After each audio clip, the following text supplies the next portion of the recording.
नमस्कार मेरे प्यारे भाइयों बहनों और बच्चों। आजकल गीता के अध्ययन के लिए हम उसके एक एक श्लोक की व्याख्या करके उसे सीखते हैं कि उसमें भगवान हमें क्या समझा रहे हैं, क्या बता रहे हैं।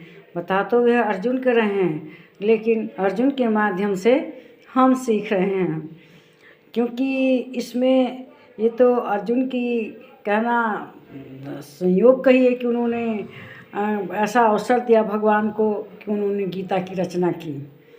तो गीता के अध्ययन करने के क्रम में हम लोग गीता के अध्याय 8 के श्लोक 19 पर आ गए हैं। उसमें भी श्री कृष्ण भगवान उन्हें उस समय ब्रह्मा के बारे में बता रहे हैं कि ब्रह्मा का एक दिन कैसा होता है, रात कैसी होती है, और अपने बारे में बता रहे हैं। तो इस श्लोक में श्री कृष्ण भगवान कह रहे हैं, भूतग्राम से अवायम बुद्ध्वा बुद्ध्वा प्रलीयते रात्र्यागमे वशः पार्थ प्रवहत्य राग में। कहते हैं, हे पार्थ, वही सब भूत समुदाय उत्पन्न होकर प्रकृति के में वश में हुआ रात्रि के प्रवेश काल में लीन होता है और दिन के प्रवेश काल में फिर उत्पन्न होता है।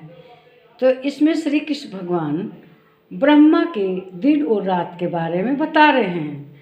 वे कह रहे हैं कि जब ब्रह्मा का जो हजारों युगों तक का दिन होता है, जब दिन होता है तो जितने भूत वगैरह जीव, भूत मतलब जितने जीव हैं, जो भी प्रकृति में है, ये प्रकृति उत्पन्न होती है, ब्रह्मांड उत्पन्न होता है।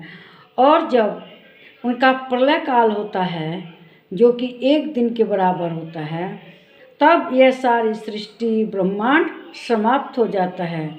तो जो सृष्टि का उदय होता है उनके एक दिन के काल में होता है, और जो कि हजारों युगों तक चलता है। फिर प्रलय होती है तो सब ब्रह्मांड, सृष्टि, पृथ्वी सब नष्ट हो जाते हैं प्रलय काल में। वह उनका रात्रि होता है। इस तरह से श्री कृष्ण भगवान अर्जुन को समझा रहे हैं। जो यह योग है, ये अध्याय है, यह अक्षर ब्रह्म योग अध्याय कहा गया है इसमें। और ब्रह्मा जी के बारे में बताए हैं। वे स्पष्ट कहते हैं कि जो ब्रह्मा हैं उनका एक दिन 1000 युग के बराबर होता है। मतलब, और ये कितना हुआ हुआ है 1000 युग, 4.32 अरब साल का एक युग है उनका। उसी में उन्होंने दुनिया बनाई है। प्रलय काल कब है? लाखों साल पहले, जब दुनिया बनी, फिर उसके बाद उनका प्रलय हुआ, फिर दुनिया बनी। इस तरह से इस दुनिया का लाखों साल पहले शुरुआत हुई। सूर्य की भी समझ लीजिए, इस समय आधी अवस्था खत्म हो गई है, आधा समय पूरा हो गया।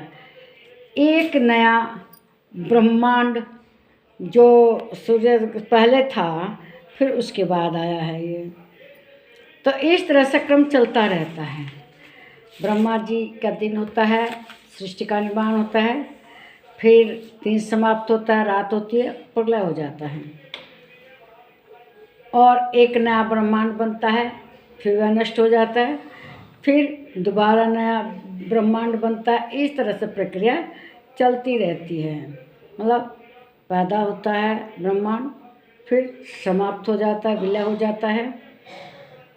पंच तत्व से बना हुआ जो पूरा ब्रह्मांड है, यह उनके एक दिन में ही तैयार होता है, और जब प्रलय होती है, रात होती है, तो वह समाप्त हो जाता है। तो इस तरह से ब्रह्मा जी के दिन रात के चलते सब होता है, और आदमी एक कठपुतली की तरह से ब्रह्मांड आता जाता रहता है। जैसे कि स्टेज पर कठपुतली आती है, दिखाती है, फिर चल जाती है। दिया बहाते हैं गंगा जी के लहरों में, वह भी जाता है, फिर दूसरा बहाते हैं। मतलब इस तरह से दिन और रात बदलते रहते हैं। इस वीडियो को लाइक कीजिए, शेयर कीजिए, इस पर कमेंट कीजिए, मेरे चैनल को सब्सक्राइब कीजिए। नमस्कार मेरे प्यारे भाइयों, बहनों और बच्चों।